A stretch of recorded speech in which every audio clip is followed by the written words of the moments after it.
All right, man. Welcome to the introduction for Crow 777 Radio, episode 134. We're going to talk all about the Skyclock today, and it's interesting. I always learn something when I invite people on who have been studying this.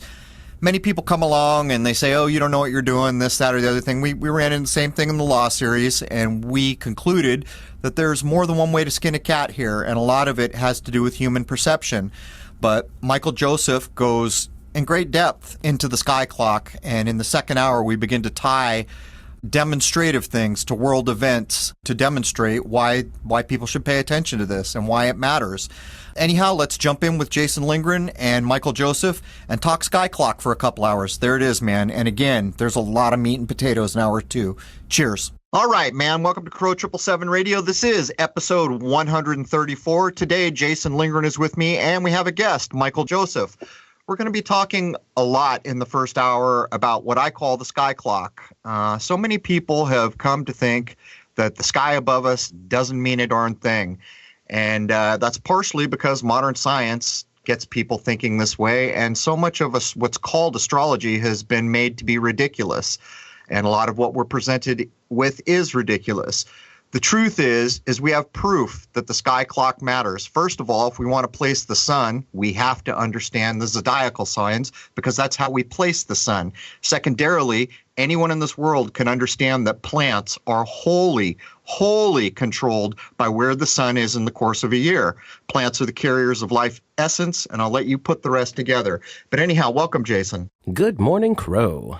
Welcome, Michael. Nice to have you for the first time. Yes, thank you guys very much for having me on. Pleasure to be here. Okay, so Jason, do you have anything to add for the intro here, or are we just going to jump on in? I think we're good to jump on in. It's all you, man. So, Michael, we are all familiar with the work you do, which is phenomenal, by the way. Lots of respect there. But let's start with an easy one. What does the Skyclock mean to you and all the research and experience you've got? Okay, well, it's kind of evolved over time, but I don't know, I was in my 20s.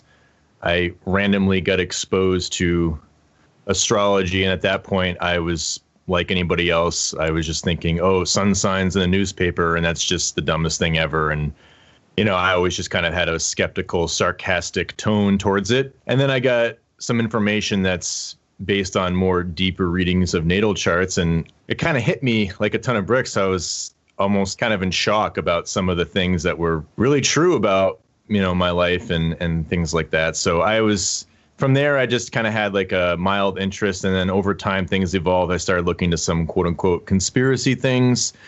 And then I realized that so much of these occult doctrines are based around astrology. So I kind of dug in and started to understand more about it. And I think it really helped me in terms of understanding a lot of the doctrines of Freemasonry, Theosophy, and whatnot, and also, in turn, Tarot and Kabbalah. And what you had kind of mentioned before, or Crow had mentioned before, about the mainstream telling us there's nothing to this, but then we have NASA at the helm of telling us how all the cosmos work, yet there's a lot of Freemasons in NASA, and if you open up any Freemasonic book, it doesn't take too long to figure out that they're all basing a lot of things on astrology. So there's kind of like a conflict of interest there, right? And then, of course, you think about the whole doctrine of hiding things from the quote-unquote profane or masses, then it becomes pretty obvious that these powers that be, as people like to call them, are implementing and utilizing this stuff. And if you understand a little bit about the system, it becomes pretty apparent, especially in particular world events, but also in social engineering society. So for me personally, I believe that there's something to it in terms of how the controlling system utilizes it, however legitimate astrology might be in whatever particular method. I'm still kind of up for debate on it, but definitely the controlling forces have a vested interest in it. So I kind of look at it from that lens, but then also my own personal experience.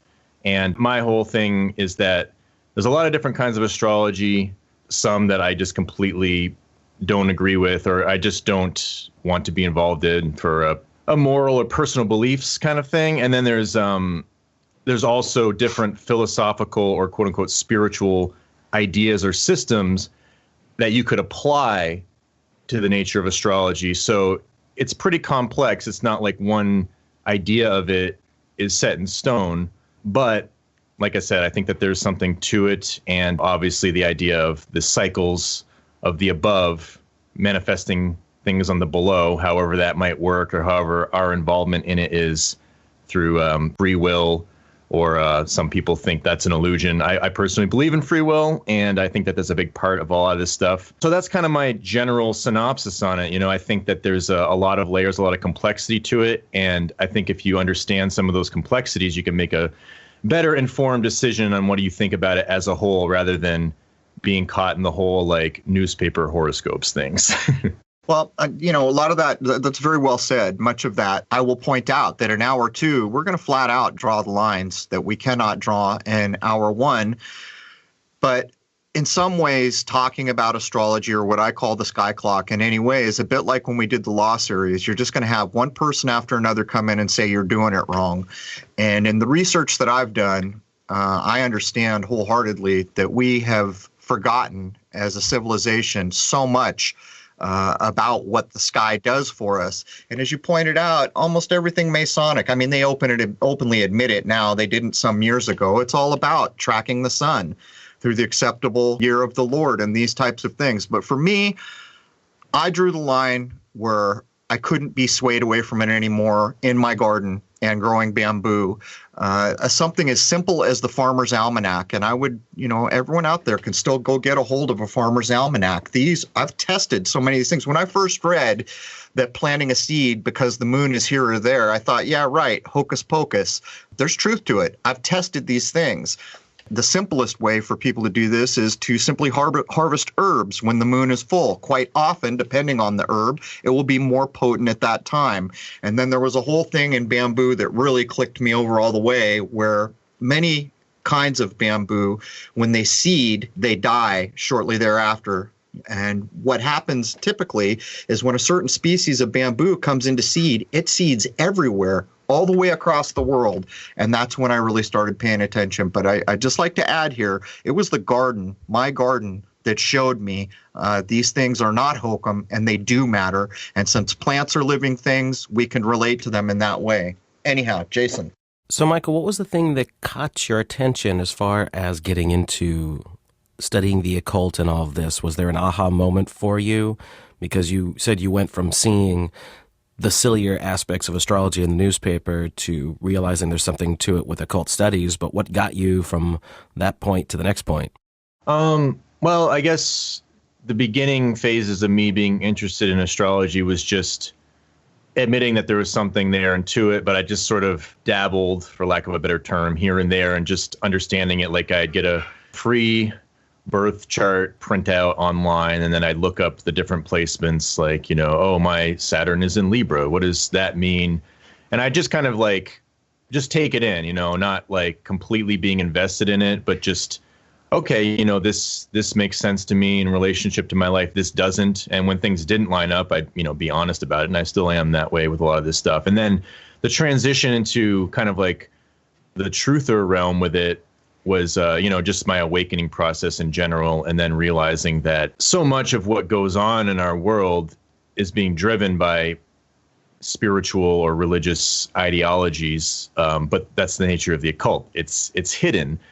And if you understand some of these doctrines, then it becomes unhidden, right? And so that was sort of the transition into looking into things a bit more hardcore. And, the last thing I'd say about that is that I don't actually necessarily promote astrology or tarot stuff as like they're taught in like a lot of these writings, even the more esoteric ones.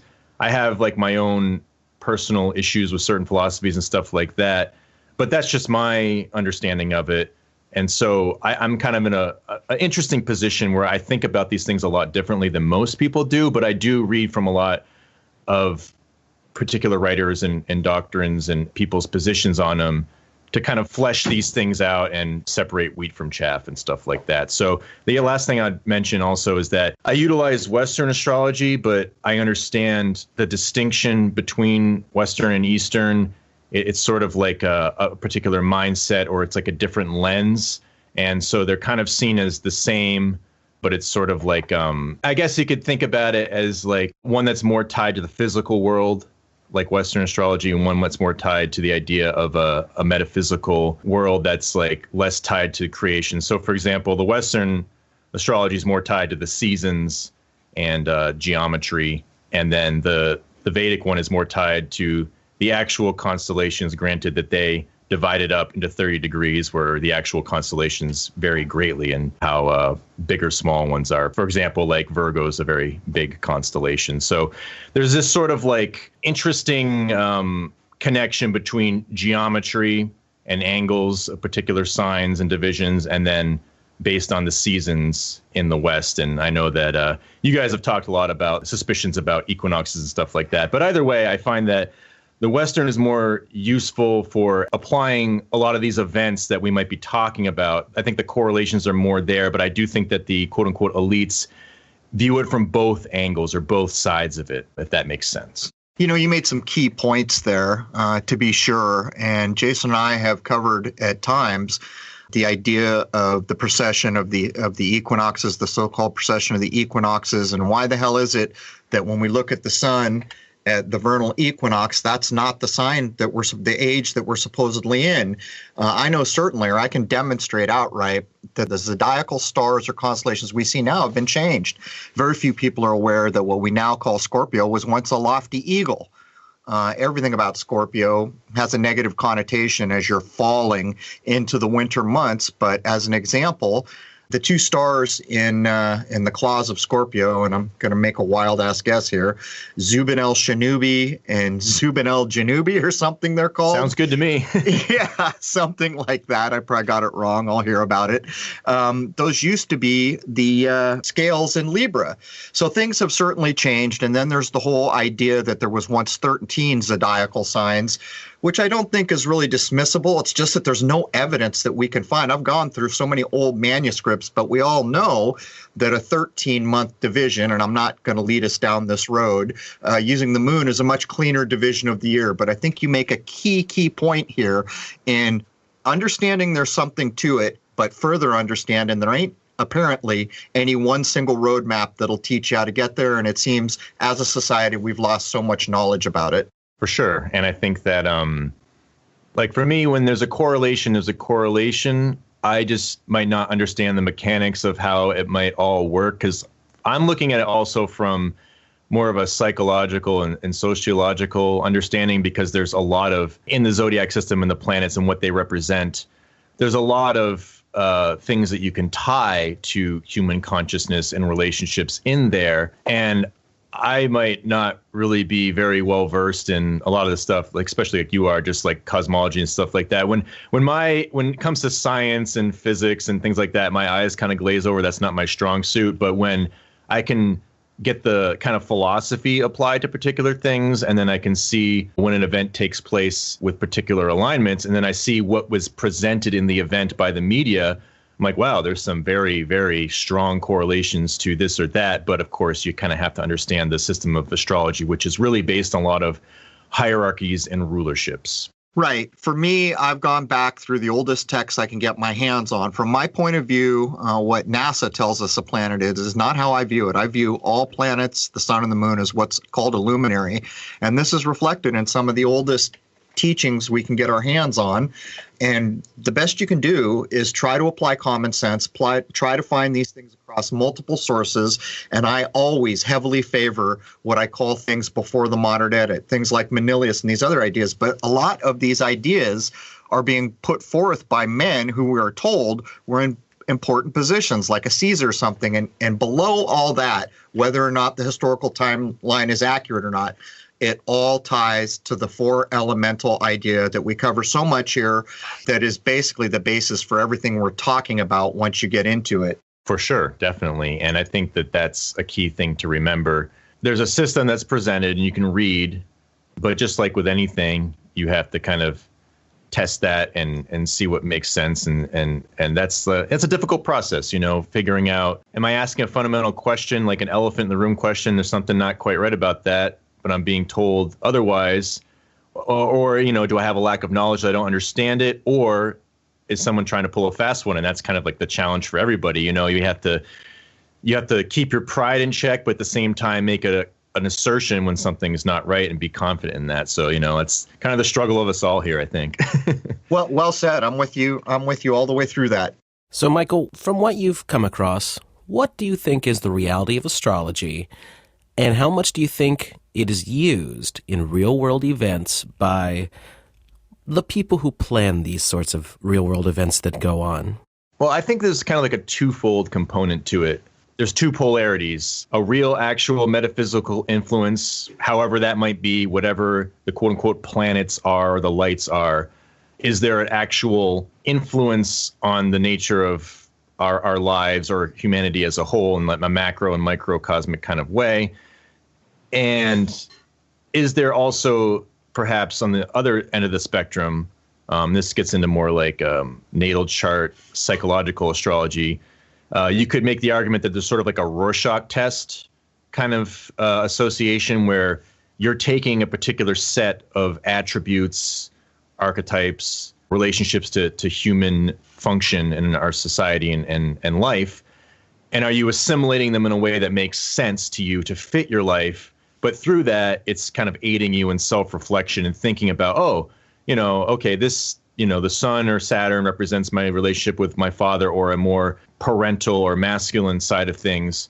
And then you start thinking about that relationship, and then you start adding in, well, are there things that I'm doing to escalate problems here or there? So it's just a self-introspective tool. Whether or not there's legitimacy there, I'm not sure. But I'm kind of at the point where I think it's kind of a blend of both. I think that there is some sort of influence of the quote-unquote sky clock that sort of, sort of governs in some way our lives here in terms of nature and cycles. I don't know exactly how that works. And obviously your understanding of spirituality or your particular religious viewpoint might also put a different lens on how that exactly would work or why or what's the point. But for me, I think it's kind of a blend, especially when you're looking at your own natal chart. Like, I do think that you do assimilate some of the themes to fit your own life. And also another thing I'd add is that astrology is kind of like big picture in its function. So, for example, a particular sign will have a certain set of attributes or themes that are associated with it. But like, say something like Uranus. Uranus is a planet that's kind of associated with individuality or freedom. But freedom and individuality means a lot of different things to a lot of different people. So you can't just say because somebody has a lot of Uranus influence, they're going to, be all about rebellion or freedom. But like, how does that manifest? And so this is obviously how a lot of the manipulation works in social engineering. We go invade countries for freedom, right? But what does that mean, right? And so this is the nature of astrology. You're kind of debating a microcosm within these macro terms and themes. And I think that's what's so interesting about it, because those things can go in vastly different directions when you have a particular mindset. So I get where you're going here. The way I broke it down was to go as simple as I could. And so maybe you start with a day or a year or something like that to demonstrate what the sun's doing. But it ends up being almost like the face of a clock. Whenever the hands of the clock are on the number 3, it's going to be a different set of circumstances than when the hands of the clock are on the number 9, as an example, or any other pairing I could make. And so in the same way, I understand that when the sun's getting low to the western horizon, chances are it's going to be dark. I can pretty much bank on it. In the same way, if I blow it out to a year, when that sun gets down near the lowest point, or what's called the winter solstice, chances are it's going to snow. It may not always snow, but that potentiality is there, and the sky clock is measuring the possibility for that aspect of nature to be occurring. And so for me, a person who truly understood the sky clock would basically have a better understanding of what potentialities are likely to be at hand at any given moment. I don't know if I said that very well. No, that's a great point, and I think that relates to some of the ideas behind quote-unquote alchemy. Again, there's another term that means a lot of different things to a lot of different people, but there's this idea of the physical part of things, like you just described, the sun being related to physical changes in the seasons. And then there's also a mental or like spiritual understanding that's like the consciousness or the air, right? The kind of like the unseen realm of how we operate within our minds and our consciousness. And so that's sort of like the other part of alchemy where it's transmuting mindsets or transmuting through social engineering how people behave on that spiritual plane. So they're both connected, but again, in the exoteric science, they try to get us to focus pretty much only on the physical, at least that we're aware of, even though they are at the same time transmuting our spirit or mindsets. We're just unaware of it. And so I think that kind of bridges the gap between both of those things, where there is the kind of mental soul psyche aspect of astrology, and then there's the stuff that's tied to the natural world, like you said, planting cycles and even like medicine and stuff like that. So, Michael, to set things up for later, can you explain to us what is meant by the ascendant? Sure. In any chart, the ascendant point, which is just the eastern horizon, is seen as very important. It kind of is like this anchoring point. And the best way I can describe it is this relates to the directions. So you have an east-west axis, right, the horizon line, the sun rising in the east, setting in the west. And then you have a north-south axis. So this would be the midheaven. So when the sun is at solar noon at the highest point of the ecliptic, that's the midheaven, which is the direction of the south, at least in the northern hemisphere. And then the opposite end of that is when it's pretty much midnight and the sun is, quote unquote, at its darkest point, right, in relationship to the place that you're at. So this is the solar day through the east, south, west, and the north, and then back again. And then this is the kind of like the microcosm of a day, and then that can be transposed to the seasons.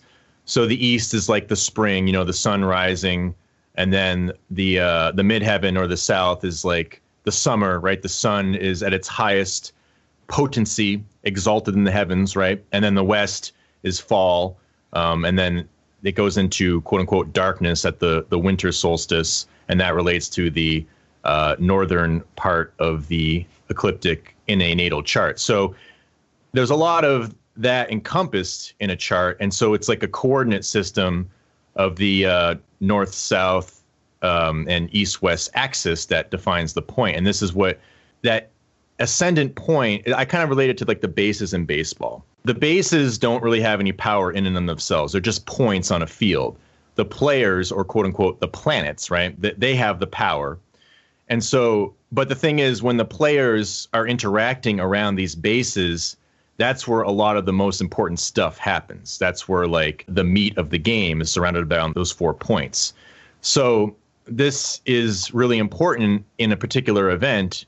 If something happens at a specific time, more often than not, we'll get into this later, there is a particular planet that's on the eastern horizon that has a general theme to a particular event.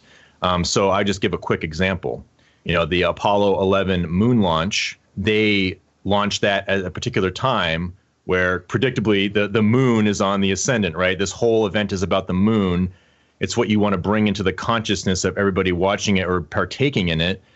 And so they arranged it so that at the time of the launch, the moon was on the eastern horizon in the Western system. And so the other component to that, it's a time window that you have to have time pretty accurately, because after 15, 20 minutes, just like the sun moves throughout the day, well, then the sign on the eastern horizon changes. And so once the moon moves away, that quote unquote influence or prominence of it starts to go away. So I kind of go over this in my occult science series. I have some particular chapters on this going more in depth, and you have to get the right time of the launch. There's been some interesting difficulties where if you look up Apollo 11 moon launch time on the mainstream astrology sites, they actually don't have the chart right.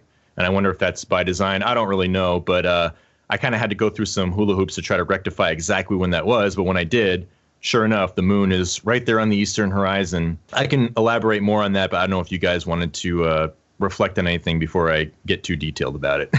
Well, I want to make this point.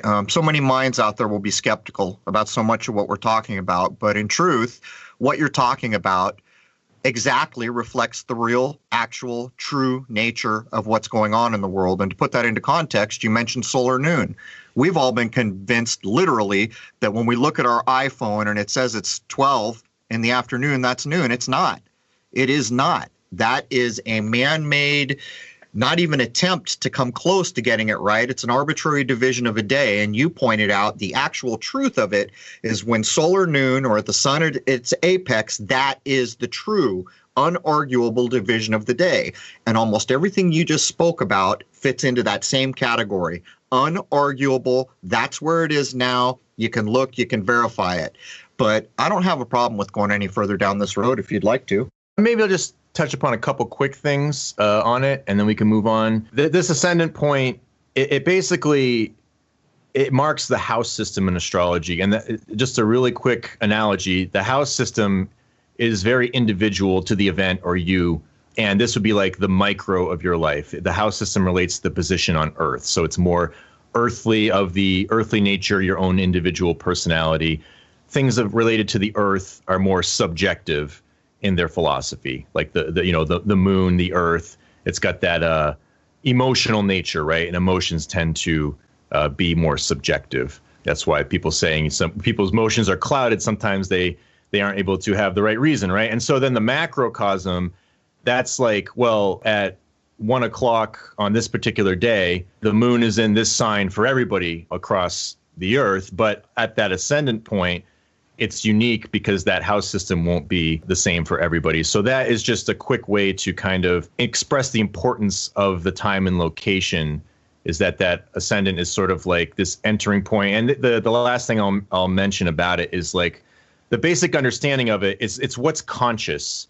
It's like if you have a new person rising into the world, everyone's conscious, right? This new kid, everyone's focused on you. It's kind of like associated with first impressions. So the ascendant, the idea behind it is that the sign and the planet that rules it will have something to do with the first impressions you make upon somebody. So if somebody has a Saturn ascendant, depending on varying factors, they might seem like a Saturnine person when people first see them. Like if somebody came across Jason for the first time walking on the street, they're going to make certain assumptions about Jason based on their first impressions about, his tone of voice, how he carries himself. That all falls into the category of the ascendant. So when you apply that to events, then you can start seeing there's an awakening conscious relationship that this is what they want to project, that everyone is aware of. And then there's other things in the chart that might indicate more deceptive motives or something like that. So I think that might set the tone for how we'll go about this later on. Well, I think we could also say that it's actually physically provable, observable events that are unique to the individual. And that's a bit like we could blow that idea out to maybe how names are used. Like how many Michaels do you know in the world? There's hundreds. You might even know 50 or 60 of them in the course of your lifetime. There's nothing unique about the way we name. And, we could watch the old Hollywood movies and see how we're told the Indians named this child Deer Running because the moment he was born, someone saw a deer running. Whatever you want to think about that name actually reflects something very unique and personal to that new child. In the same way, these natal charts are a similar thing, I would add. Yeah, exactly. And so that's why the chart, if you go through it, it's very complex. And it's a system of hierarchy and rulership. So once you know how to read the language, then you can kind of translate for somebody, and then the person can reflect back to you if that has any meaning or bearing in their life. And I think a lot of the times people get kind of surprised on how often it does. But, if it doesn't, then it doesn't. I'm still not somebody that is trying to make something fit when it doesn't. But it definitely does with these events, for sure. You got to broaden your mind. In the West, we've all been taught to think very literally, and you kind of have to break out of that cube to make a pun and broaden out the way you can think of things to start to appreciate this. But anyhow, go ahead, Jason. Cube, good one. So you brought up before about Apollo. So let's take a quick look at government-issued space travel. From what you've seen and done, and I know you've done a lot of work on this, Michael, how much occult symbolism and astrological planning has gone into what are considered the official missions from NASA? Quite a bit. I mean, admittedly, the focus I've had was been on the moon landing mission and the launch especially. But there's a lot of logos that are involved. This also ties to a lot of, I guess, occult philosophy. So, for example, there's particular stories, like, for example, Neptune and Apollo in theosophical writings are associated with building the city of Troy. But there's an allegory to this mythology, and this building of the city of Troy by Neptune and Apollo is building the foundation of the quote-unquote mystery religion and carrying it on, establishing it through these two figures. And so I'd argue that the whole purpose of the moon landing, whatever its legitimacy, has direct correlations in astrology to Neptune and Apollo. And a lot of what that event was about was establishing a lot of the ideas involved in these doctrines. What did it establish? The science god, right? Oh, mankind and technology has achieved this apotheosis, right? And this is part of a lot of the occult doctrines, the evolution of mankind, the philosopher's stone becoming gods, deifying themselves, that kind of thing. And so it's pretty interesting how within Neil Armstrong and Buzz Aldrin's charts, which the source I got from that, it says it's from their actual birth certificates, their times of birth.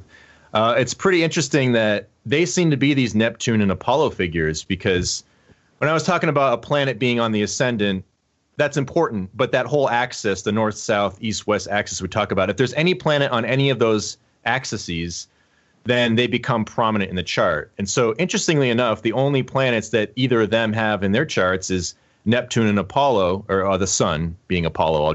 They'll be synonymous in their charts. Also, both of their ascendants are in Gemini. Pretty interesting. So the ascendant is like this really important anchoring point. So their ascendant is in Gemini, and then Mercury rules Gemini. And of course, you see all this Gemini and Mercury symbolism in all of these missions, the Gemini, whatever, like that's all over the place. And so their astrological profile or makeup is basically centered around these placements. And another interesting thing, I don't want to get too complex with it, but their Mercury, again, that the planet that rules the sign becomes important. So you look to where Mercury is placed in their charts, and each of their charts, Mercury is conjunct the sun or Apollo, or conjunct Neptune. So it's merged with them. So all of this mythology about Apollo and Neptune being Masons building the mystery religion is reflected in their charts. And I get more into this in the Occult Science series. There's a lot more parallels. I won't get into it because we'd get sidetracked. But the point is, they're building this foundation. And in Kabbalah, the foundation Sephirah is the moon Sephirah. So pretty interesting once you start understanding some of these correlations. You can see it in the event, and you can see it in the symbolism as well.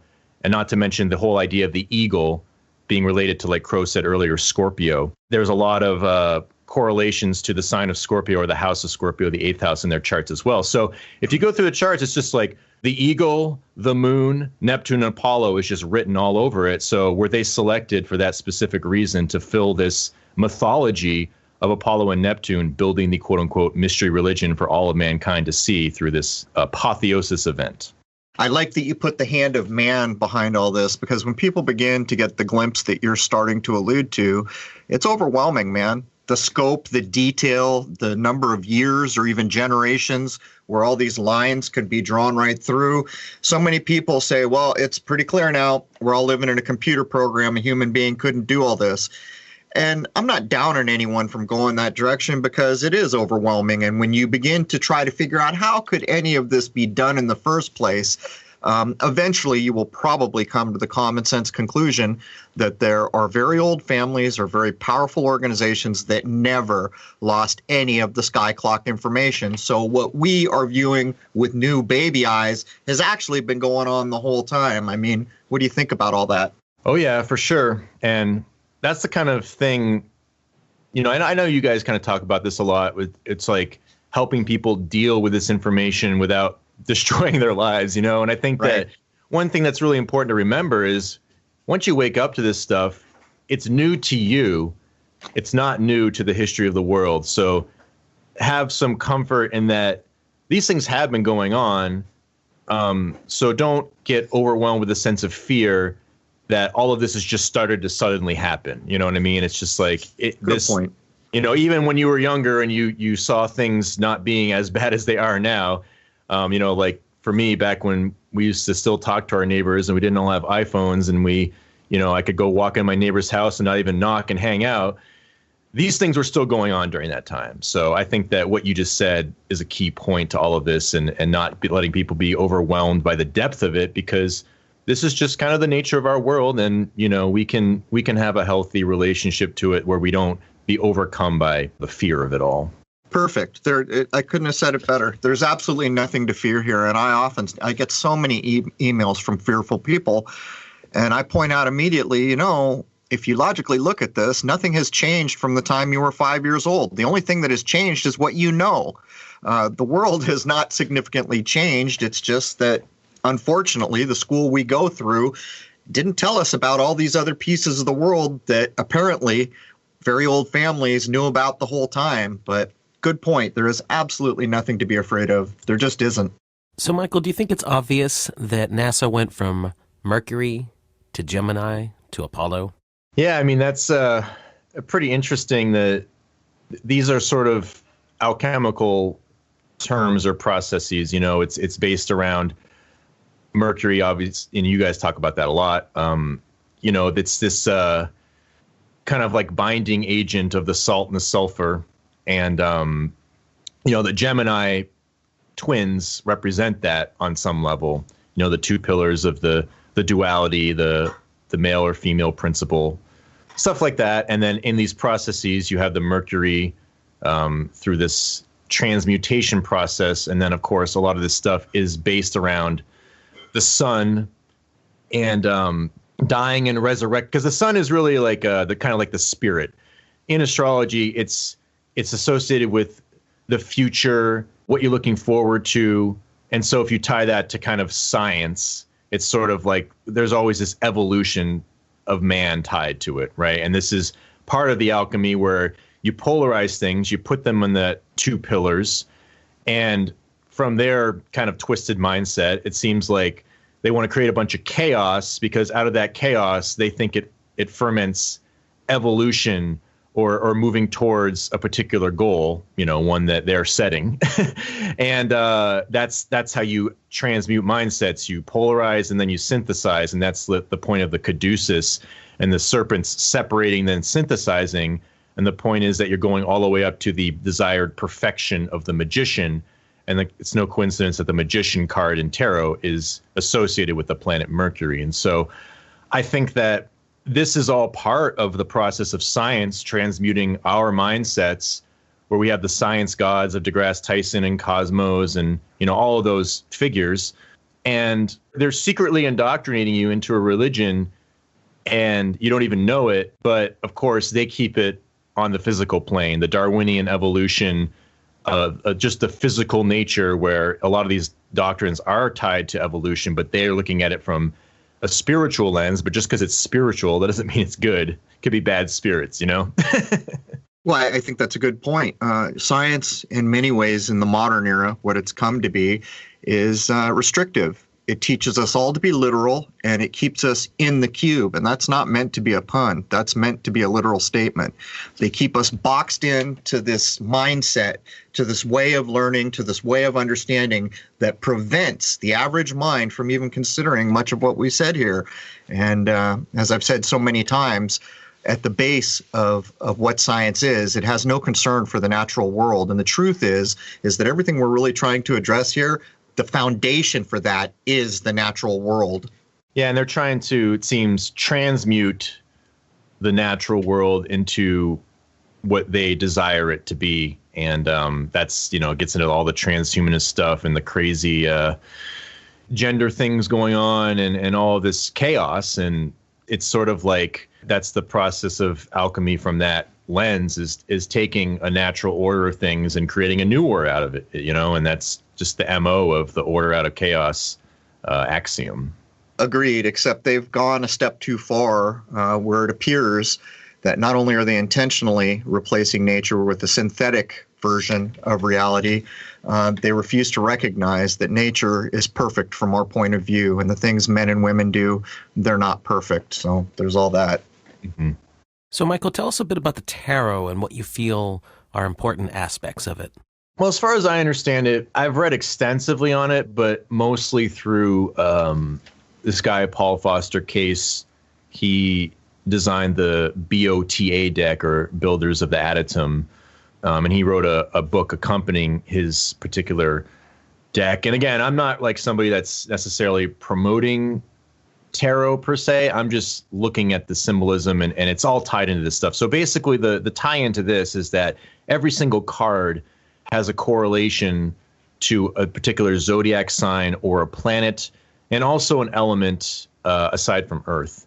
And so this also can be kind of iconography to teach a particular mindset. All right. So the idea of the tarot cards is sort of like, this is also an alchemical process where you're transmuting a mindset. And this also corresponds to the Kabbalistic tree of life.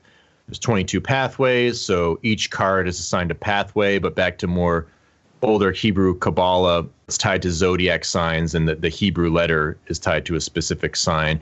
And then, of course, and traditionally, before people started bringing in the outer planets, it was the 7 planets or luminaries, and then they added the rest to kind of complete the system. So this 22 tarot card trump deck, or trump cards, are basically a journey through a solar year, similar to everything that we've been talking about. And so if you think about like something like, I don't know, in like Catholicism, you have like imagery and icons, saints and whatever, and then part of a mass, and that's part of like that version of initiation. But this is sort of like an inverted system of that, according to Albert Pike. It says that basically the occult system is the inversion, and that it's the same function. But what's really interesting about it is that you can find instances where things that are put out to us in mass events are actually reflecting tarot cards. So this is the idea of alchemy. You're trying to release a particular spirit. And this gets back to Gnosticism, where there's this spirit or essence or quote unquote divine spark hidden in nature. And you try to break down nature to release this. And then, of course, this is all predicated upon the idea that the material world is this illusion, and you can do what thou wilt with it based on your knowledge of the forces of nature. And, again, this gets into the Aeon of Horus and transhumanism and all that kind of stuff. It's based on a lot of these principles. Whether you agree with how that's manifesting or not, it's still, in my opinion, kind of inarguable that this is tied to these doctrines. And so I'll give you a couple quick examples about how we've received massive initiations of tarot cards throughout particular events or just architecture. So when the JFK assassination happened, Jackie Kennedy was brought out to light the eternal flame. Now, in the most iconic picture of her, she's standing there with the veil, right, the Isis mourning veil, and she's standing between her 2 children. And her 2 children are both dressed in the exact same outfit, so they're the twins. And so she is the goddess standing between the Gemini pillars. Now, this is a reflection of the High Priestess card. Granted, on the High Priestess card, she's unveiled. The veil is behind her, and the Tree of Life is designed behind her. Whereas with Jackie Kennedy, she's veiled, so that they're covering up the mystery. But it's still part of this indoctrination process. And you can see this reflected in the former Twin Towers, where there's a lot of iconic photographs of the Statue of Liberty. If you look at it at the right angle, it's in between the 2 towers. And the way they designed it is that the North Tower is on the left and the South Tower is on the right, just like in the High Priestess card. So you can see a lot of these motifs that will come out in particular events or movies, like, the last 2 Heath Ledger movies, the Batman movie and the Imaginarium of Dr. Parnassus, which is super Masonic. He was the Hanged Man. You even saw the Hanged Man on 9/11. There's an iconic photograph of a guy in the hangman position falling. And the picture is in such a way that the left side of the photograph and the right side of the tower look black and white. And so these are all pretty much tarot cards used in subconscious ways. And all of this stuff is tied to the subconscious, especially when you get into, some of the young work. And I've gone through this in the JFK assassination. There's like a strange alchemical process of JFK through his presidency that leads to the moon landing apotheosis event. But again, so they're shaping the mindset, the spirit. They're trying to release the spirit through a lot of this imagery based on their will and their being the magicians, right? All of that you just covered is so interesting. And you might even consider that they're tapping into what's been called archetypes by people like Jung, where the idea is there's these ancient archetypes that are in the world mind, they're in our subconscious of every living person. Somehow that's being tapped into in these processes. What do you think? Exactly. I think that's kind of the name of the game. And there's something tied to this, to the idea of chaos in terms of an initiation process. Now, chaos is tied to creation and like the mother.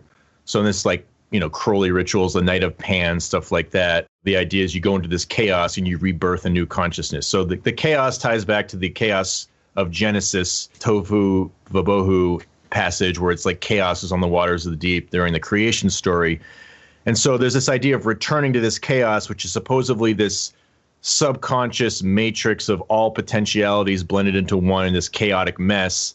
And from that, you proceed to form structure and order. And so tapping into this through the subconscious relates to art, music, mythology. All of these things are incredibly important to tap into that. So this gets in exactly what you said, where you're tying into some deeper psychic connectivity to the arts. And even Crowley and Jung, they kind of agree on the same things, which is really funny. A scholar and some crazy dude, or whether he exists or not. I know you guys did a show on that. But either way, his writings, it's pretty interesting how they have kind of like the same ideas upon how all of this stuff works, and that when you reenact a particular story of a mythology, that taps into this. So when I mentioned before about the Apollo and Neptune Masons building the doctrine on the moon, that taps into a mythology. Granted, the people aren't aware of it. They have no idea that they're recreating the occult understanding of building the city of Troy. But the people doing it know, and they don't care because it's all tied into the subconscious and manipulating people through predictive programming. I mean, this is something you guys talk all the time about. Right. Some critical ideas there. I want to try to allegorize something about chaos, but I'll add, from my point of view, Crowley just ripped things off. If he ever existed as a man, he just ripped things off from other parts and other religions and spiritual traditions, and then used them in a very selfish way that has little or no regard for other human beings. But the chaos thing is a critical point you made there, and I always try to think of a good allegory for it. So what do you think about this allegory? There's a forest fire, and when we see this massive, out-of-control, unpredictable fire going on, and animals are getting burned up, everything's getting burned up, and the wind pushes it one way then another, that's just completely out of control. And then we come back 2 years later after this massive forest fire, and everything is green and beautiful, and there's brand new baby animals. Do you think that's a good allegory for kind of the chaos idea? Yeah. It's, there's a more natural way of that happening, and then there's a more synthetic, agenda-driven, forced social engineering way. So, right. Yeah, there is for sure a tie-in with that, and it's like they're forcing the hand to destroy things in order to bring about it according to their will, rather than like what you just used as an example, where it's just the natural process of our lives. Right. Nature does it in what appears to be a perfect manner from our point of view, and men and women just don't have that ability as far as I can tell. That brings hour one of episode 134 to a close about the Skyclock. There's so many things that we wanted to be able to cover, but unfortunately, YouTube is not a place to talk about things that matter anymore because of the black-eyed beast called censorship.